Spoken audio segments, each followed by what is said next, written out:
ही आदर और सम्मान के योग आज के इस कार्यक्रम की अध्यक्षता कर रहे आपके अपने, आपके सुख दुख के साथी, सदैव आपकी कौम की लड़ाई को लड़ने वाले प्रदेश के कृषि मंत्री श्री कमल सिंह जी पटेल साहब, पूर्व में रहे केंद्रीय मंत्री श्री विक्रम सिंह वर्मा जी, हमारे बीच में लगातार राजस्थान में किसानों की लड़ाई लड़ने वाले एकमात्र किसान नेता, मेंबर पार्लियामेंट, मेरे कॉलेज के साथी भाई हनुमान बेनीवाल जी,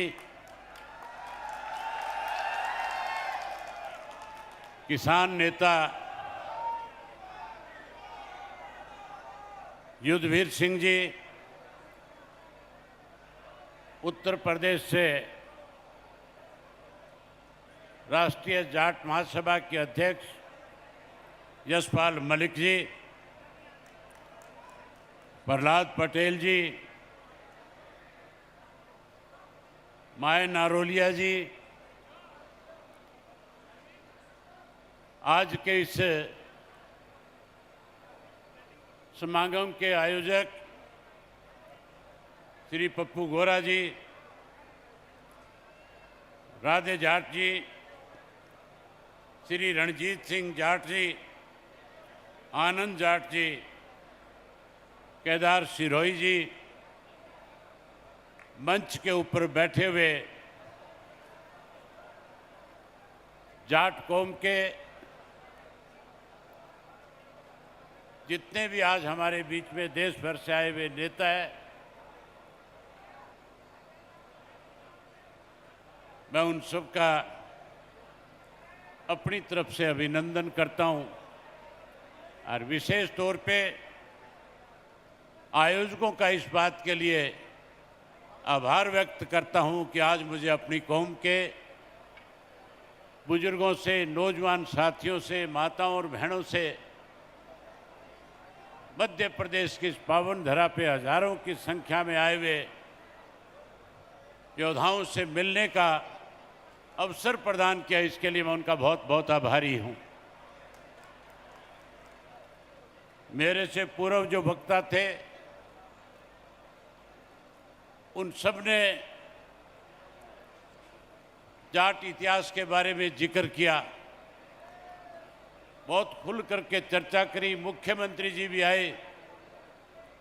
पूर्व मुख्यमंत्री भी आए, उनके सामने आप लोगों ने अपनी मांग रखी। मैं आयोजकों से, मंच पे बैठे हुए लोगों से एक बात कहना चाहूंगा। हम लोग मांगने वालों में से नहीं हैं।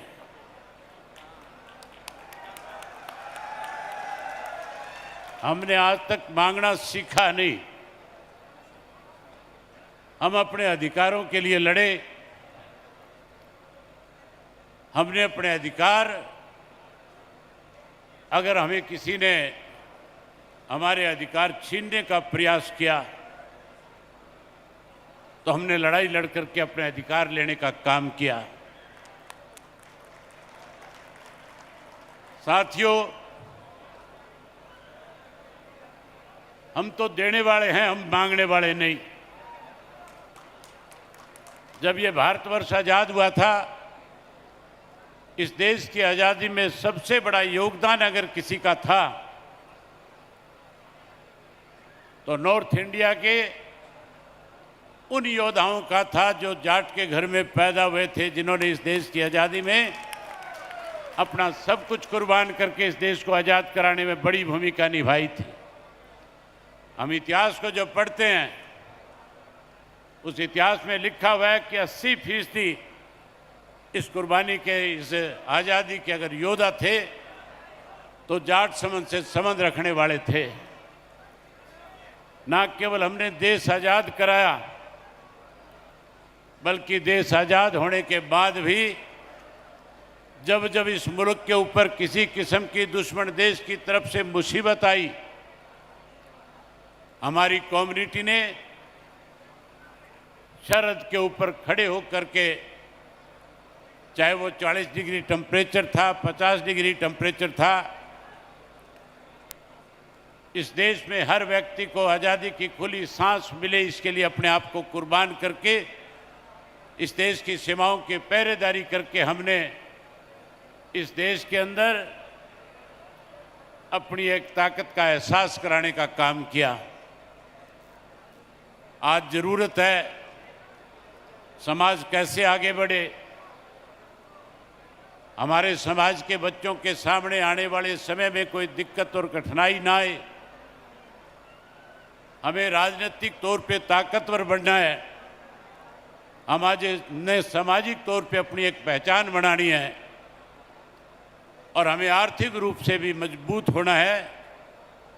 ताकि हम हर तरह की बराबरी करके अपनी मंजिल तक पहुंचने में कामयाब हो सकें। मैं उम्मीद करूंगा कि मध्य प्रदेश का किसान का बेटा किसी के आगे हाथ फैलाने की बजाय अपने आप को इतना बड़ा ताकतवर बनाने का काम करेगा कि आने वाले समय में लोग हमारे पास चल कर के आए और हम लोगों के सामने अपनी शर्तें रखें, अपनी शर्त के साथ अपनी ताकत की पहचान कराने का काम करें। मुझे बहुत खुशी है आपके बीच में दो ऐसे व्यक्ति बैठे हैं जिन्होंने अपनी कौम के लिए राजनीति से भी ऊपर उठ करके लड़ाई लड़ने का काम किया। एक नाम हनुमान बेनीवाल है, जो जाटों की लड़ाई राजस्थान में पुरजोर तरीके से लड़ने का काम कर रहा है, और दूसरा नाम कमल पटेल है, जो चाहे किसी भी राजनीतिक दल में रहा हो, लेकिन हमेशा जब भी कोई टकराव भी मोल लेना पड़ेगा तो भी मुझे नहीं लगता कि किसी किस्म से अपना कदम पीछे हटा लेंगे, बल्कि किसान को जितनी ज़्यादा से ज़्यादा सुविधाएं दी जा सके, मैं उम्मीद करूंगा कि पटेल साहब आपको उन सुविधाओं को दे करके किसान की ताकत बढ़ने का काम करेंगे। साथियों, ये देश जब आज़ाद हुआ था, हमारे देश की हालत ऐसी थी कि हम तो दूसरे देशों पे इस बात के लिए भी निर्भर करते थे कि हमारे यहाँ पे पूरा खाने का राशन भी नहीं हुआ करता था। एक वक्त ऐसा आया था जब लाल बहादुर शास्त्री हमारे देश के प्रधानमंत्री थे और लाल बहादुर शास्त्री जी के सामने दो संकट पैदा हो गए थे। अन्न का भी संकट था, धन का भी संकट था। अगर उस संकट से किसी ने इस देश को उबारने का काम किया तो लाल बहादुर शास्त्री जी ने एक नारा दिया था और कहा था कि मैं इस देश को अन्न के संकट से और धन के संकट से बचाना चाहता हूं। इसके लिए मैं देश के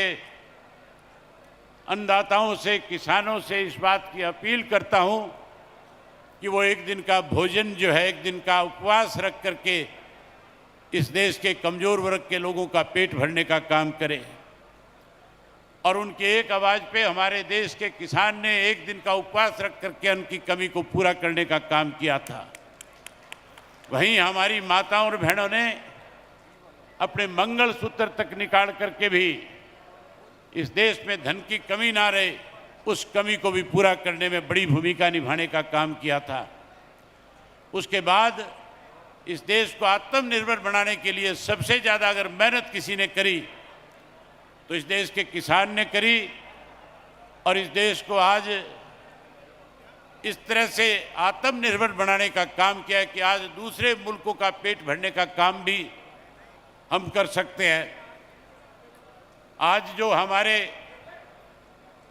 किसान की अनदेखी हो रही है,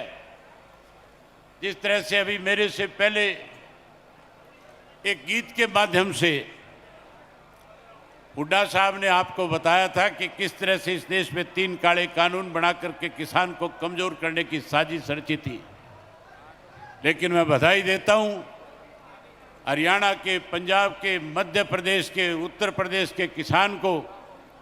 जिन्होंने 13 महीने तक दिल्ली के बॉर्डर पे बैठ करके इन तीनों काले कानूनों को जहां वापस कराया,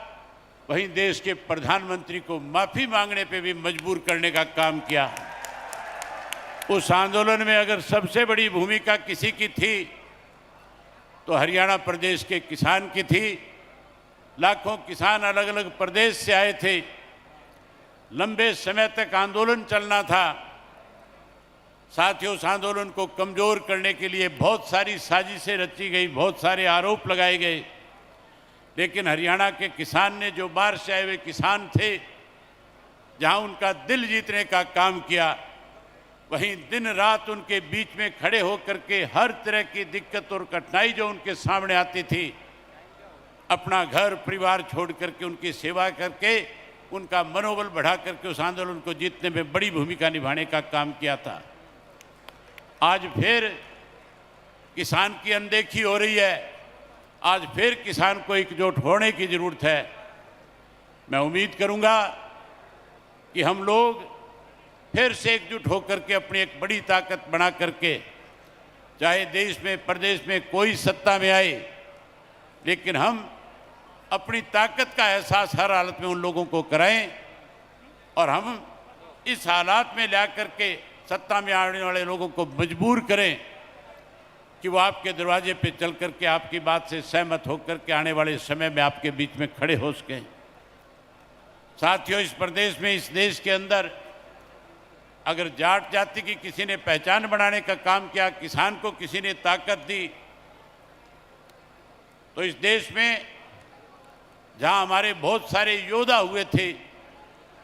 जहां तेजाजी महाराज जैसे शख्सियत हमारे बीच में आई थी, जहां और बड़े बड़े योद्धा जिन्होंने जाटों के लिए, चाहे वो राजा सूरजमल थे, चाहे वो आपके यहाँ पे धर्मा थे, राणा साहब थे, जहां उन्होंने जाटों की एक पहचान बनाने का काम किया, वहीं देश की आज़ादी से पहले और देश की आज़ादी के बाद अगर इस समाज का, इस जाट कौम का इतिहास में किसी ने नाम आगे किया, तो जिन योद्धाओं का आज यहाँ याद करना चाहिए था, उनमें सबसे बड़ा नाम अगर किसी का आता है देश की आज़ादी से पहले, तो सर छोटू राम का आता है, जिन्होंने किसान कौम के लिए बहुत बड़े काम करने का काम किया था।